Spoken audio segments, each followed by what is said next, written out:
So hello, Nicholas. Thank you for agreeing to speak to me. Hi, Helen. It's good to see you. I've been wanting to talk to you about Blueprint, the evolutionary origins of a good society ever since you wrote it.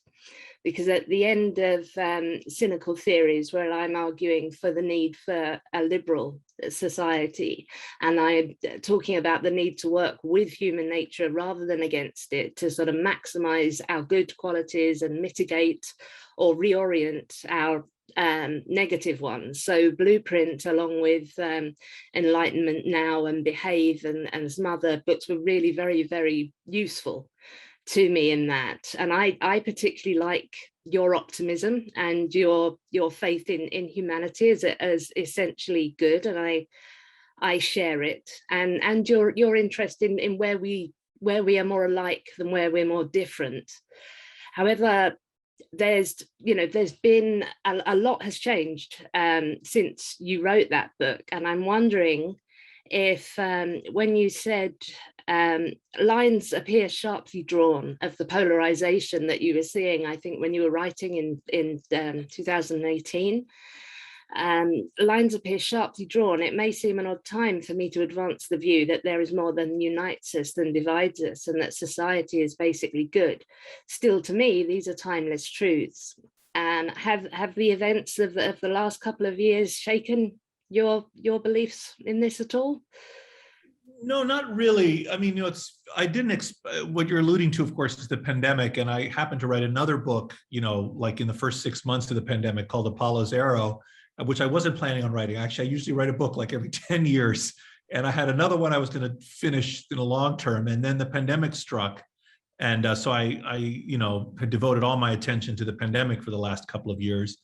And, but no, even the pandemic has not shaken my fundamental commitment to the ideas in Blueprint that some of which you summarized. First of all, on the narrow issue of the pandemic, it's very important to understand that while this way we've come to live right now in the time of pandemic may seem so alien and unnatural, it is actually neither of those things. Plagues are not new to our species. They're just new to us. We think this is crazy that we have to live the way we're doing, but we are not the first to confront epidemics. I mean, their plagues are in the Bible. They're in Homer's Iliad, one of the canonical works of Western fiction, of the Western canon that is, describes events from 3,000 years ago, starts with a plague, the Iliad, and so on. And they're in Shakespeare and Cervantes. They're a part of the human condition. So, we evolved our capacity for living socially in the face of threats by contagious disease. Although it's true that those threats increased dramatically with the agricultural revolution for reasons we can talk about, and this is sort of way down in the weeds now.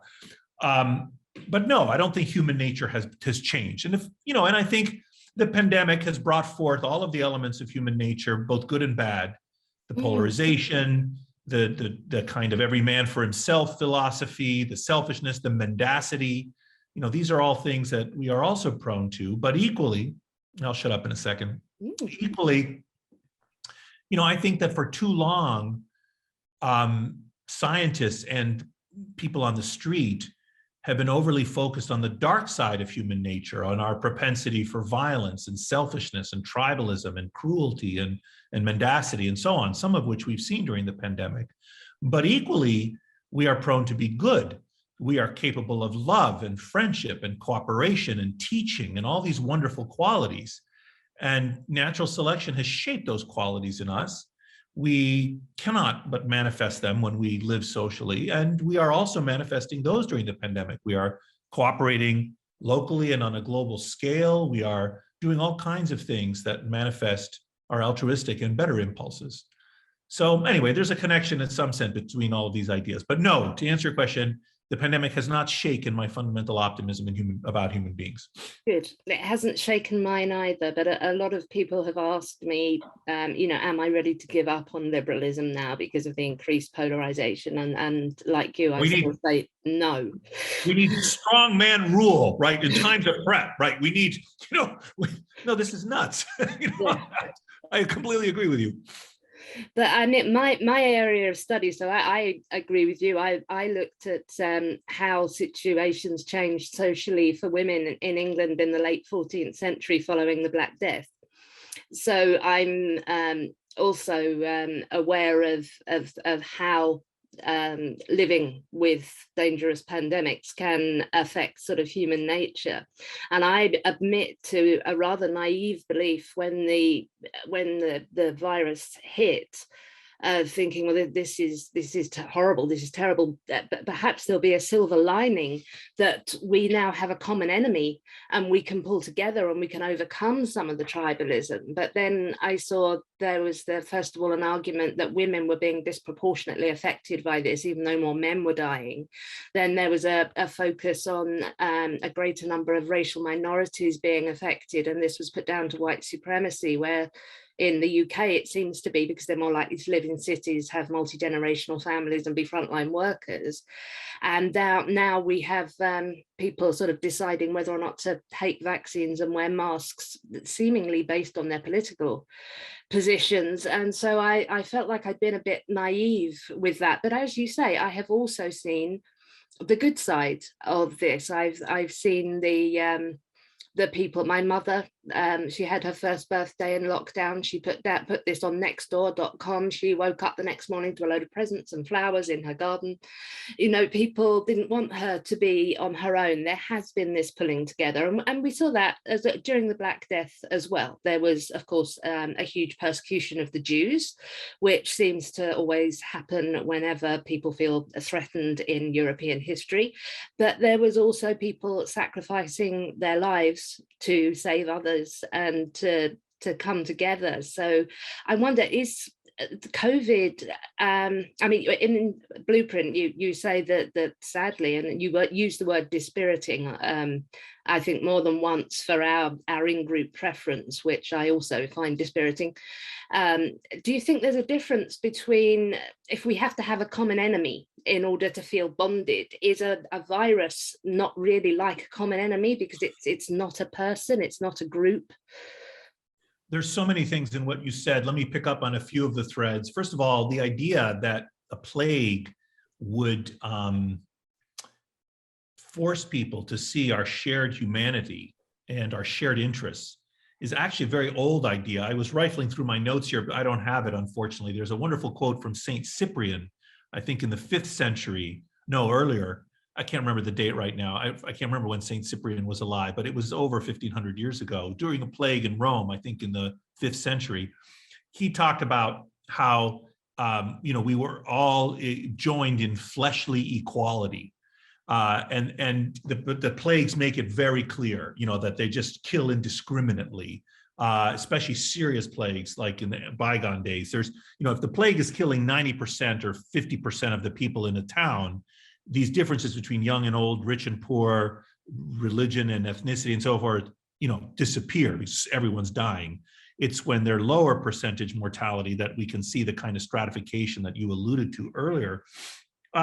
So this idea that the plague, on the one hand, could divide us because it'll become every man for himself and people will be very selfish and fearful of death and so on, or unite us. This has been observed, debated, put on the table for a very long time. First point. Second point, what was my second point? Hold on, that you talked about. Oh, and you're right. There are also many examples of extraordinary altruism. For example, Pope Clement VI, I think it was, in the 14th century, with the first wave of the Black Death in the 1340s, made similar observations about our common humanity, and also gave examples of all the nuns, for example, in certain convents that were ministering to the sick, and they just died in great numbers. Whole convents, wiped out as they were tending to the sick, which is extraordinary self-sacrifice. Incidentally, we see that again with the death of healthcare workers in the UK and England and around UK and the United States and around the world. And in fact, Thucydides in the Plague of Athens, in the 4th century BC, 3rd or 4th century BC, talks also about how all the doctors were dying. So this also is a very ancient thing. And then the anti-Semitism you mentioned, this blaming of others, of outside groups during the Black Death, of course, was very common.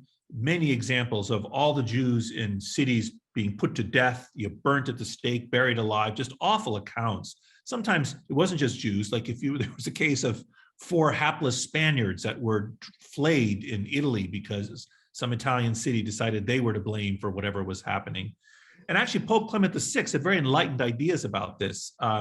He pointed out that he had heard about all the killing of innocent Jews and that this was wrong. And he reasoned, he said, if in fact the Jews were responsible for this disease, then no punishment could have been too severe for them. But let us not fail to observe, he said, that they are dying in great numbers as well, and they're very unlikely to have done this, But it's not just that anti-Semitism in the bygone days. We saw this with HIV, with the blaming of gay people, with Haitians and IV drug users. We see it now with COVID, where immigrant groups are being blamed, or the Chinese are being blamed, leaving aside the political and technical issue of whether there is some responsibility by the Chinese, but just this anti-Asian fervor, which is unreasonable, and so on. So it's always very tempting to blame others during times of like, you're right. However, and it's interesting, why? Quite apart from, as you pointed out, this in-group bias, this distinction we sadly make between us and them in so many parts of our lives. Why would we want to blame others? Well, I think one of the reasons psychodynamically is that, quite apart from our propensity to divide ourselves into groups, is that the alternatives are worse, right? Like one alternative theory is that we're dying in great numbers because of the desires of an implacable God. That would be worse, right, than some other human, being responsible, or that this is the inexorable workings of a kind of inanimate nature, like nature is just blindly killing us. In a way, it's more pleasing and soothing to imagine that the source of our predicament lies with human agency, because it suggests maybe that then human agency could do something about it. We might kill these other people, for instance, and that would stop the problem. So I think that's another reason that feeds into it. Anyway, I had one more thing I wanted to say, prompted by your ideas. I don't know if I should keep talking or I should shut up. No, you are the one that is here to speak, please. Well, I think, so you asked whether it makes a difference whether the enemy is human or not. And there's this very famous exchange between President Reagan and Mikhail Gorbachev. During one of the famous meetings that they had, they went for a private walk, and I can't remember who started the conversation right now. But I think Reagan said to Gorbachev, said, if we were attacked by aliens, would Russia come to our aid? And Gorbachev said, of course. and Reagan said, us too. And, this idea that, and this is of course a trope in science fiction movies, that alien invaders would unite humanity. I have a suspicion that actually might happen. Others don't agree. Others think that, if aliens invaded us, that, some countries would make a pact with the aliens and betray the other people or whatever. I don't know. So I don't know whether it has to be a human or non-human enemy.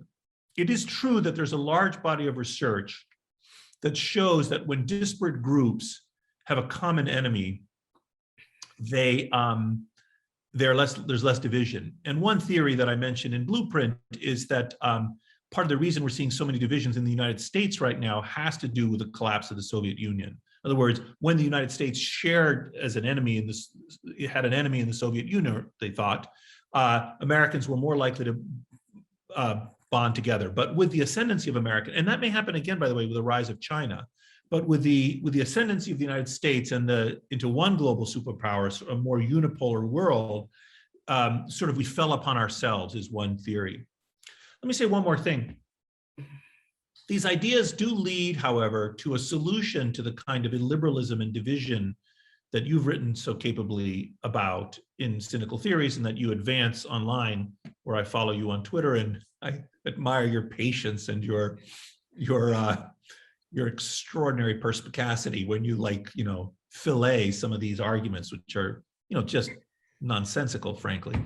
And that is this. So when we face divisions in our society between groups, whatever those might be, defined by religion or immigrant status or sexual orientation or race and ethnicity or rural and urban residents or whatever they are, we've got essentially two choices to address the problem. One choice is to go up a level, to emphasize our common humanity and our common membership in a political polity. So for example, we're all Americans would be an argument, a pluribus unum. And the divisions between us don't matter very much at all. So we go up a level. And this is an argument that is an old part of American political life. De Tocqueville writes about this kind of sense that anyone can be an American. Not anyone can be Japanese or Swiss, but anyone can be an American, that it's just a fealty to a certain set of political beliefs, mostly liberal, by the way, that can allow you to become an American and partake of the American identity, and that we can all have this identity regardless of any other identity we have. And so going up a level, I think, and highlighting our shared interests and our shared belonging to this larger group can efface the differences at the middle level. But another way out is to go down a level and to the level of the individual. And this is an interesting idea.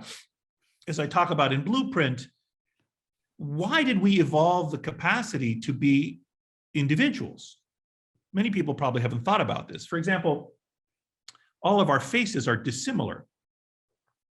And not only do we all of us communicate our individual identity with our faces, but also you can recognize other people's individual identity. You can look at a sea of 1,000 faces and tell every single person apart. So your brain has evolved this enormous capacity to recognize faces and distinguish them.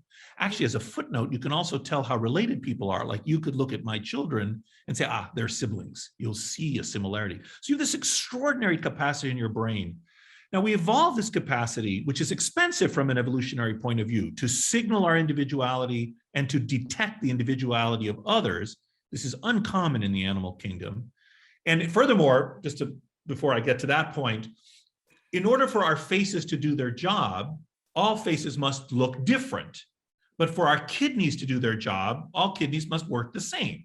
So there's a very specific function of our faces which requires them to be different. And we evolved tremendous heterogeneity in the genome at that region, which is in the regions which are responsible for the structure and appearance of our faces. Anyway, so we've evolved this extraordinary capacity to signal, to be individuals and to detect individuals. And ironically, this is in the furtherance of our social state. Because if you want to know who is your offspring, or you want to know who you've had sex with, you want to remember, or you want to know who has been nice to you, to whom you might want to rely on again, or you might want to reciprocate the niceness. And if you want to be able to signal to someone else, no, it's me, I was nice to you before, don't kill me now, you need some way of signaling your unique identity. And this is one of the reasons we evolved this capacity. So ironically, we can use this capacity for individuality, which is so crucial to our capacity for a social state, is a tool we can use to reduce divisions. So in other words, instead of going up a level from this level of groups, we can go down a level to the level of individuals and recognize each other person for who they are as individuals, not for their membership in some abstract group, which we believe then obliges them to hold certain beliefs or act in a certain way. And this too has been a part of the American tradition, because in essence, this is Martin Luther King's argument, that he looks forward to a time when his children will be judged not by the color of their skin, but rather by their content of their character as individuals. So these are two ways out of polarization, political polarization, up a level and down a level. You, in that, you're making almost an identical argument to that of Robin DiAngelo with exactly the opposite values. So I would hope that there's very little overlap in my arguments and hers. Well, she argues that, yes, individualism is bad and it's dangerous because it can lead to universalism, regarding everyone. She argues that individualism is bad. Yes, it's a Western ideology, and it allows, according to her, she gives no evidence for this link. Individuality is something that's only permitted to white people. That she doesn't explain how this is, or why there are so many Black individuals. But anyway, that's what she says. And then she says this leads to universalism, in which she translates as people not being able to see that other people may have different experiences. So she uses an example where she says, everybody's being nice to me, so obviously they must be being nice to you, which is a very simplistic and reductionist view of it. So she has a whole chapter, which I have dissected at length on video, where she talks about the problems of individualism and universalism and how they are linked. And she links them in the same way that you do and in the same way that I do. But I see a need, I think a good criticism that is made of liberalism by both Marxists and social justice activists at times, is that the focus on the individual and the universal can leave out the group membership in the middle. Now, I have argued that in liberalism there are three aspects. There is the individualism and the humanism, or universalism, as we've spoken about, but there's also pluralism. And this is different to relativism, where, in both cases, there are people coexisting in a society who have different ideas, and the relativists would say, well, they're all right. And actually, they can't all be right. So, Jews, Muslims, Christians, and atheists can't all be right about the nature of Christ, for example. At least one of them, or all of them, has to be wrong. So that's a relativist view, but a pluralist view is we all believe different things about who Christ was, but we don't have to enforce our views on anyone else. So I'm arguing for this kind of pluralism as an aspect of a liberal society, and that I think it ties in somewhat with individualism, but not completely. And I don't know if I am being naive about this. I'm often told by both social justice activists and conservatives that I am naive in believing in multiculturalism, that we can actually sort of coexist and get on with each other while having different beliefs and values. Do you think that does pluralism play a place in a part in the foundation for a society? Is that there in our evolutionary makeup, or is that something we have to bring about? I would say pluralism, which I endorse, and tolerance of dissimilar views in a heterogeneous society, such as the rise of Western democracies with the Enlightenment, is a political project which I strongly endorse, and which I think does require effort. But on the issue of individuality, I think the facts completely go against that other author's arguments. First of all, there's only one society, to my knowledge, that doesn't have individual names. We evolved the capacity to name each other, to uniquely identify each other. And this is a cultural universal. And we do this so that everyone can be a unique individual. And this existed before and outside, Western society. So the argument that somehow individualism is a Western invention is rubbish. Furthermore, we see that in some of our primate ancestors, and also in other species which by independent convergent evolution evolved the same kinds of tools. For example, elephants. Our last common ancestor with elephants was 85 million years ago. They independently evolved a social life, interestingly, very similar to ours, which is fascinating.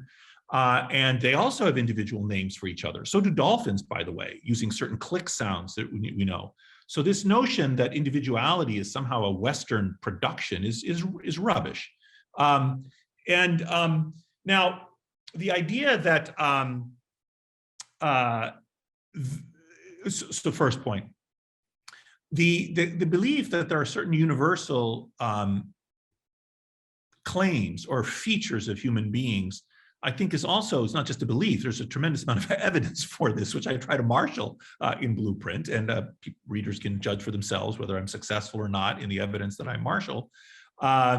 So I also reject the claim that somehow, I would say there are different kinds of universalism. There's a kind of political universalism or project, and then there's a kind of, what to call it exactly, evolutionary maybe, or anthropological universalism. And this also is an old scientific topic, and there's much evidence for this. Now, pluralism, as the way you describe it, if I've understood you correctly, I think of as more as a political effort, and perhaps a post-Enlightenment effort. Although we do see in history enlightened monarchs going back thousands of years who deliberately somehow realized that making their courts and their societies open to outsiders was good for innovation and good for trade. So we see, for example, I think it was Ulugh Bek, the astronomer who preceded, I think it was in the 14th or 15th century, he created a catalog of the stars that preceded Tycho Brahe by about 100 years. And if I not have my facts wrong, it was either he or one of his relatives created a court in what is now Uzbekistan that was open to people of all, for example, religions. He liked to watch religious experts from different religions debate each other about the nature of divinity. He found this interesting and was tolerant of these kinds of things. Incidentally, Ulugh Bek also thought that women should go to madrasas, and that they should be educated too, not just men. A very progressive, scientifically minded man in the Islamic tradition preceding the Enlightenment, and others going back thousands of years, these monarchs who would create courts with artists and scientists and preachers of different religions. Even St. Paul, by the way, when St. Paul goes to Athens in the 1st century, and in his letters, I think it's in his letters to the Athenians, I can't remember, and he says he's wandering through Athens and he sees the Athenians had made a temple to an unknown god. And he says, you Athenians, you seem interested in the ideas of others, even so far as to have a temple to an unknown god. He also said, by the way, he goes, I noticed that you Athenians like to hang out in the streets and argue a lot. And reading that today as a modern Athenian, it's hilarious to me that 2,000 years later, this is what the Greeks are still doing, arguing. So the point is that I don't think, while I do believe that pluralism is a very much a political project post-Enlightenment, and I'm no expert in these areas, I'm speculating. You obviously know much more than I do. I do think we can find some antecedents as well in other cultures going way back of more tolerant societies that saw and derived some benefit from that tolerance. Yeah, and it's certainly, if you look at the Mediterranean and the trade that was going on around there in the late medieval period, you see a lot of it didn't reach to the point of allowing intermarriage, and so we wouldn't consider it very tolerant by our standards, but yes, but always but those narratives, the Hindu-Muslim stories, or the Christian-Jew stories, or the Capulets and the Montague stories, this is an old trope of marrying outside the clan. Even in fact, I put in Blueprint one example from I think it was the Nur agropastoralists, who had these stories of love overcoming these differences when the young couple falls in love and elopes or whatever. And even though most of the stories end in death, sadly, to demarcate the boundaries, the stories are written in a very sympathetic way, right? We sympathize with the young lovers. We understand that on some level they are right, and we are wrong to prescribe them from intermarriage. So you're right, maybe they didn't have, and I'm no expert in this, maybe they didn't have tolerance of intermarriage, although maybe some societies did, but they recognized that this happened, and they recognized it to be a good thing, in some level. Yeah, that would be the individual and the star-crossed lovers, and these same tropes that come up over and over again. I find that interesting. I know with my parents, my father, it's ridiculous. He's from East London, and my mother was from South London, and the family was, are you going to marry someone from the other side of the river? Across the river, across the Thames. So those people across the Thames, there'd be dragons, and and we have a very small island. So yes, it really can be that. Oh, my favorite example of this was I love the UK. I've been to England many times. We have British family. My wife is British family. And I used to come to London once a year on average, I would say, for one reason or another. It's been a couple of years since I've been to London. But my wife has family that live in actually a little village called Cheveley, not far from Oxford, near Newbury, and along the A34. And anyway, so we were visiting these people once, and my wife and I decided that we were going to drive to Bath, which I believe is about a 4-hour drive from London, if memory serves. Please correct me if I'm wrong. And some British friends of ours said, well, are you going to stop for the night? You're going to stop for the night for a 4-hour drive. And, we really do have a completely different concept of space. An Australian described London as on the coast. It's 50 miles away. Yes. That's good. That's another good example. Yes, that's right. On the coast. Exactly. And I was like, yes. I mean, you treat small differences, across the hedgerow as like major, that's the Cotswolds, like the the Scots maybe are in a class of their own, but anyway, yes. So your parents, East and South London, they were only 90 degrees apart, and yet that was considered, strange. Oh yeah, the other side of the water, it was yes, very very forbidden. But that I don't think we have that so much anymore. That's something that's moved on quite a lot.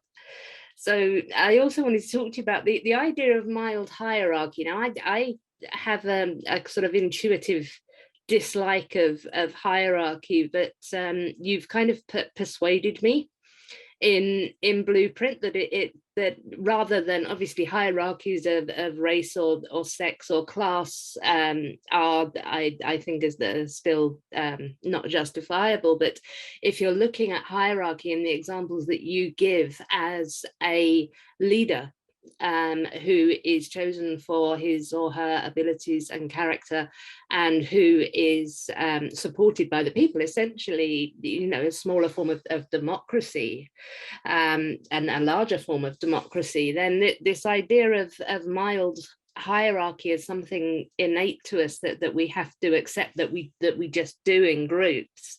I think, trying to make the best of that and avoid the worst of it. How do you think we do that at this moment in time? Well, I mean, here the issue is, if you compare us to other primates or other social mammals, how do we tolerate or live in groups? Do we have despotic hierarchy, with one ruler who takes most of the resources and imposes his or her will with threats of violence or actual violence? Or do we have 100% egalitarianism where everyone is somehow equal and has equal claim to resources? And if you look at across social mammals, you find you find a range of examples of how much hierarchy there is. And humans, we have mild hierarchy. We are not fully egalitarian, and part of the reason for that, incidentally, has to do with the workings of the natural lottery. We all are born with equal moral worth, certainly in my judgment, but we're not all born with equal talents. I mean, some people, for example, are born blind and some are not. That's an unjust inequality that just is no one's fault. You just were born that way, and it is you're more challenged if you're blind, if you don't have the capacity for sight. And you could go on and on enumerating traits in human beings which are allocated by the workings of the natural lottery and which create some inequities between people. Thomas Jefferson argues actually that this is a good thing in a political manner. He's making a political point, which is that it would be, he says something like it would have been inapt. Jefferson was extremely poetic about this and very sophisticated, so I'm not going to get it quite right. But the gist of what Jefferson's argument is that it would have been inapt for Providence or God to endow us for the social state, to live together, without also having endowed us with individuals among us who could help us, to live well together, is the gist of his argument. Leaders, basically. And some of these people have charisma, they have intelligence, they have strength, they have whatever qualities they were assigned to them by the natural lottery. Now, of course, there's the workings of the social lottery, which are, people born into aristocratic families, or, which Jefferson saw as unjust. And incidentally, so do I. So, for example, if you're, there's no reason every child in the UK should have an equal claim on a good public education. It should not be the case that some people are born bright and some not so bright. Nothing much we can do about that, although we can try to redress it and provide for those less fortunate. But certainly we should not compound that with social lottery, which assigns people to different educational prospects based on the chance of their birth, for example. Anyway, so part of the reason we have mild hierarchy is part of the reason, not the only reason, has to do with the fact that we are not all born the same. We vary, and some people have more, let's say, talents of whatever kind than others. First point. Second point, some very interesting research that has been done using primates. I'm thinking here in particular of one experiment done by Jessica Flack and her colleagues, including de Waal. I'm blocking on his Franz de Waal, who's a fantastic primatologist. I love him. Yeah. And where they did this experiment where they had groups that were in networks of primates. I think they were macaques that were in primate groups. They mapped the networks, they identified who the leader was, and they, in an experiment, removed the leader physically from the group. And all chaos broke out, where the primates were jockeying for power, they were violent towards each other, and so on. So the existence of this social network structure, which is something I've spent 20 years studying, facilitated the flow of information and tamped down on the flow of violence. And these leaders basically were performing a kind of policing function, and it was better for everyone, basically. And you look at other primates, and you find that there are different ways primates handle hierarchy, and we are a primate that handles it in the way that we're discussing, with a kind of mild levels. Final argument, this has been advanced by Richard Wrangham and other primatologists, that we seem to have self-domesticated ourselves. It's a very interesting idea, self-domestication. So many people know about how we domesticated animals.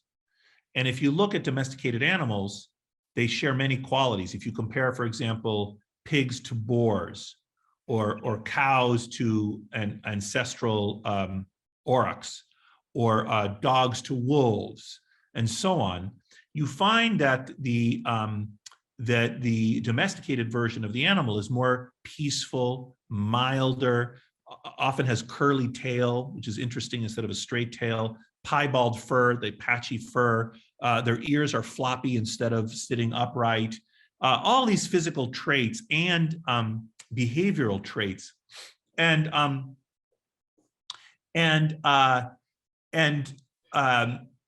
What's interesting is that these traits all seem to go together and reflect a selection on some fundamental primordial genes that work early in development, that redirect the course from a previous, let's say, wolf that you were going to be with decades of domestication. We finally get dogs, and although we're selecting the dogs to be placid, to live with us and perform our jobs for us, they tag along all of these other traits, and it's discussed in Blueprint. I won't go into it now, what those genes are and what else they're doing and so forth. But here's the point. At some point, some anthropologists looked at humans and said, wait a minute, compared to chimpanzees, we're domesticated. We're like domesticated chimps. And then they said, well, who domesticated us?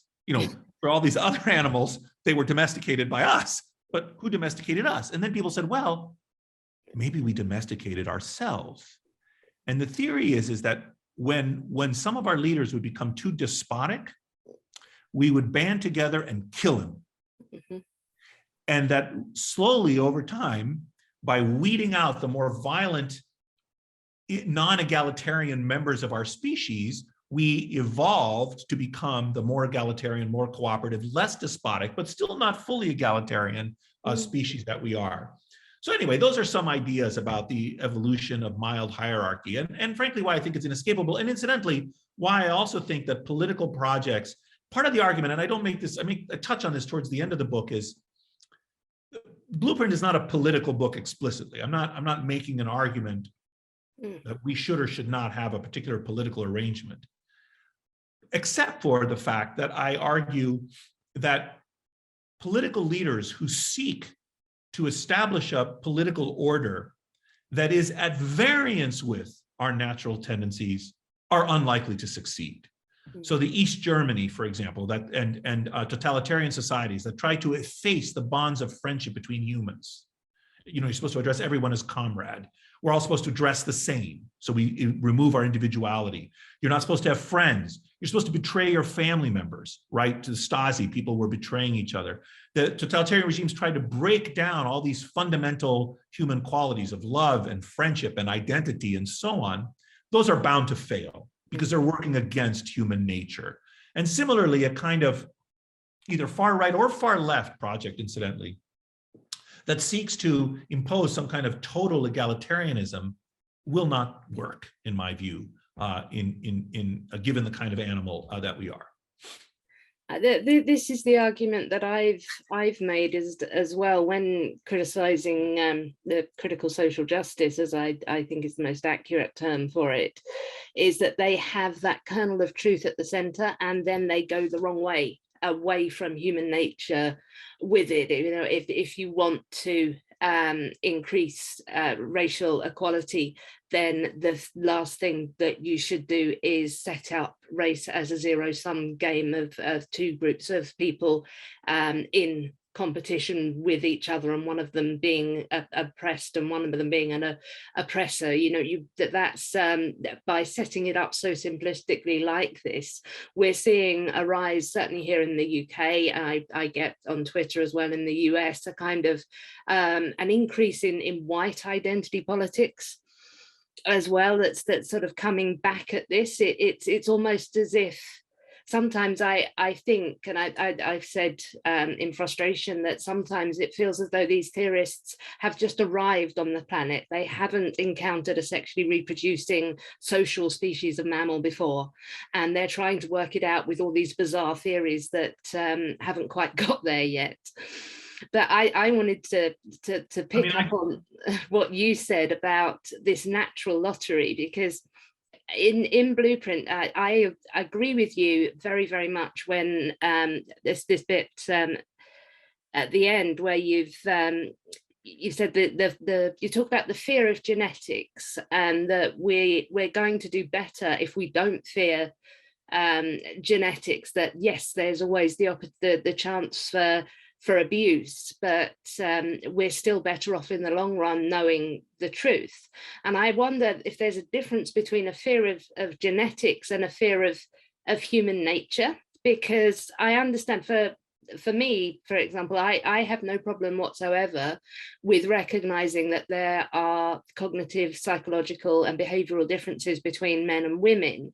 And this is largely because it doesn't, you know, our intelligence is the same, and the different qualities we have in different proportions on average don't tell us anything about any individual, and they're also complementary and not necessarily better than another. But there is also, when you were talking about the natural lottery, this sort of genuine fear that a knowing of the truth could result in a loss of hope. So, for example, I saw somebody online say that they had done an IQ test and found that their IQ was 80, and now that they felt that they had no hope in life whatsoever. And of course, everybody said to her, well, no, because intelligence is just one part of you. You could be, there is so much more where you could be a loving person, you could be a kind person, you could be a useful, practical person. You know, we don't love people because of their brains and their intelligence so much. But is there a difference between genetics and human nature? Do you see what I mean, or have I think I do. Confusingly? I think I do, but like listening to you again, there's like so many directions. First of all, I don't believe the story of the woman who said that she had an IQ of 80 and had this deeply self-reflective thing on Twitter and so on. To me, that story seems made up. So I call bullshit on that story. Maybe I'm wrong, but you are wrong. You are very wrong. And it wasn't on Twitter, it was on Yahoo Answers. And this woman was effectively using Yahoo Answers, took an intelligence test, was reliably measured having an IQ of 80, and expressed the belief that now her life was over. Yeah, she said, no, I don't know where to go from here. I'm just completely destroyed. I think she may have taken some kind of online test that was miscalibrated, is my suspicion. But anyway,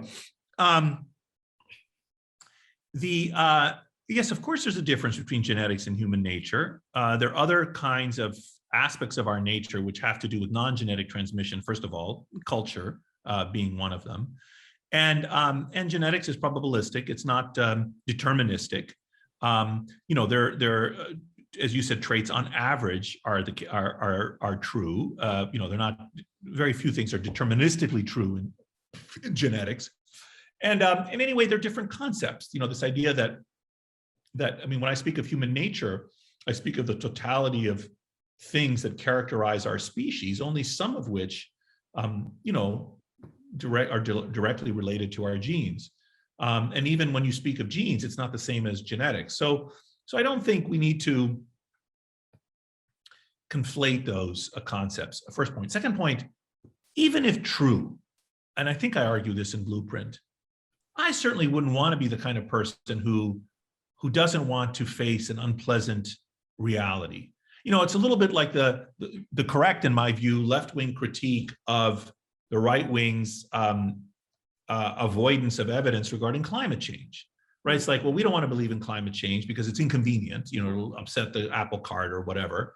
And therefore we're just going to ignore the science or not support the science or not fund the science. Same with gun deaths in our society. This is a little esoteric and has to do with the United States, but 20 or 30 years ago, Congress passed a law prohibiting the federal government for doing any research on gun epidemiology.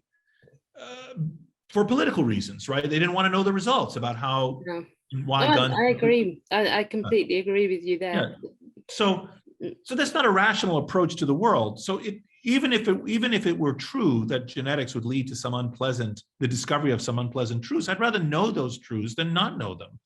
I'm not ever going to take the stand that somehow don't go there. Don't do that research. It should be prohibited.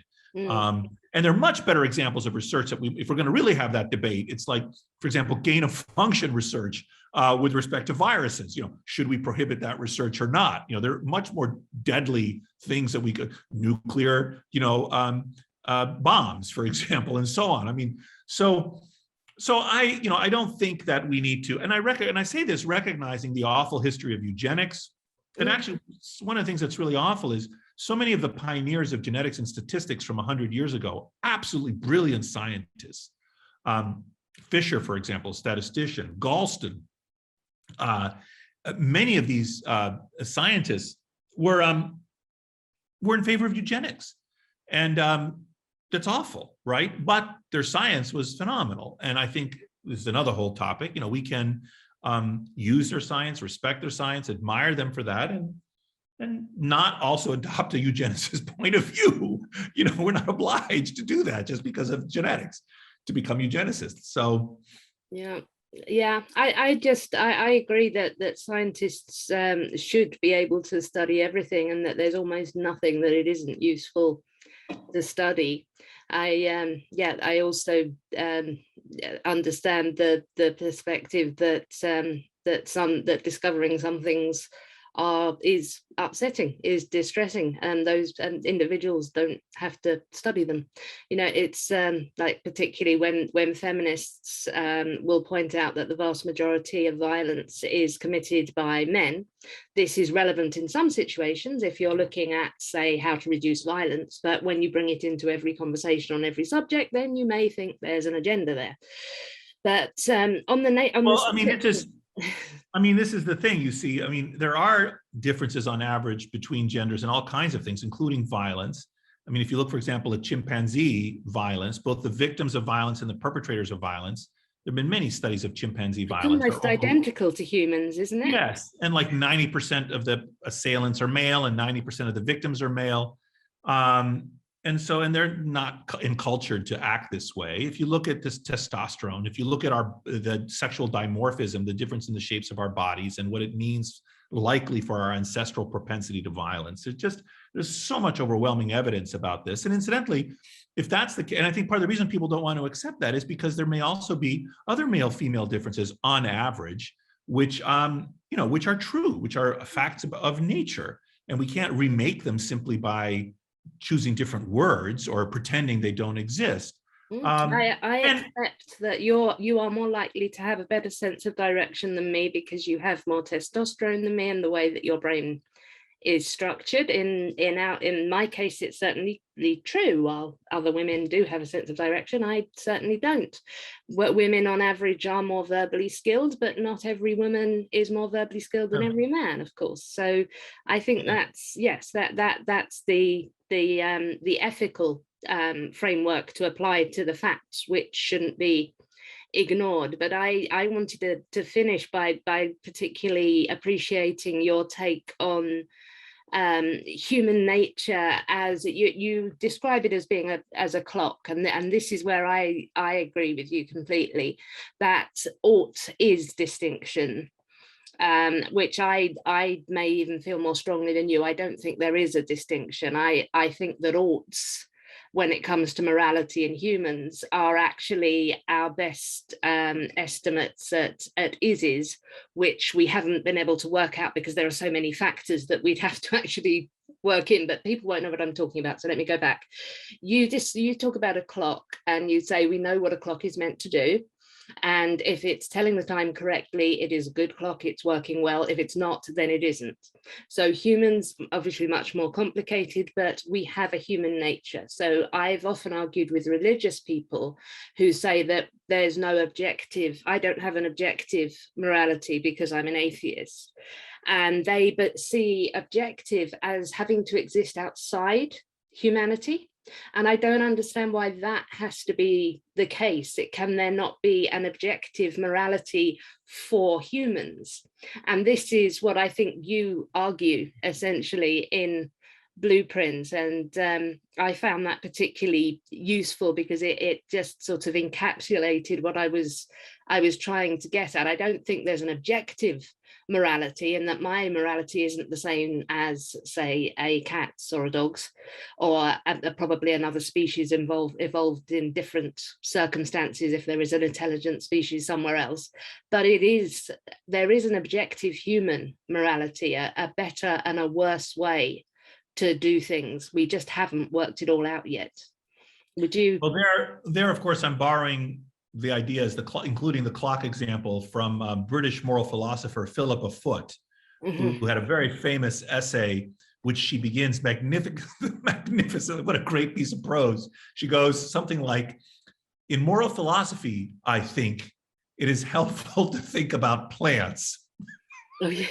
This is the first sentence of her essay. You're like, what is she talking about? And she goes on with this extended metaphor about roots and what it means to be a tree and have good roots. And she constructs this argument, which you summarized. And so I would say that what it means to be a good human is to be able to fulfill what it is that humanness is about, basically. And it's actually not a circular argument, despite the very terse way I just framed it. And not the naturalistic fallacy either.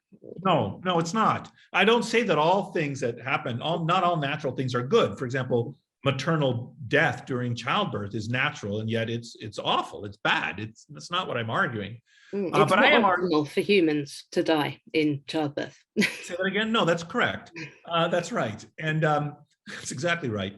So no, the argument in essence is that if we really want to understand what a good society is, we need to ask what kind of society is good for humans and what kind of society optimizes our humanity. And incidentally, as I argue in the book, elephants and dolphins and certain other primates also evolve these same capacities, for instance, for cooperation. So ironically, evolutionary biology can provide a guide for what kind of, what is a good society. I believe that. And the things that these qualities that we observe universally in humans, I think most of us would take with as manifestly good, love and friendship and so on. So anyway. Because that's how we work. That's how we evaluate. Yes. So thank you very much. I really appreciate it. I've been wanting to talk to you about this for ages. And so all counterweight viewers, please read Blueprint and then get back to me when you want to argue with me about human nature and liberalism, and also your newer book, which is called Apollo's Arrow, the profound and enduring impact of coronavirus on the way we live, and with a new afterword that's coming out in a couple of weeks. Right. Okay, I shall make sure to get that one. Thanks ever so much, Nicholas. Thank you, Helen. Thank you so much for everything. Take care. Bye-bye. Bye.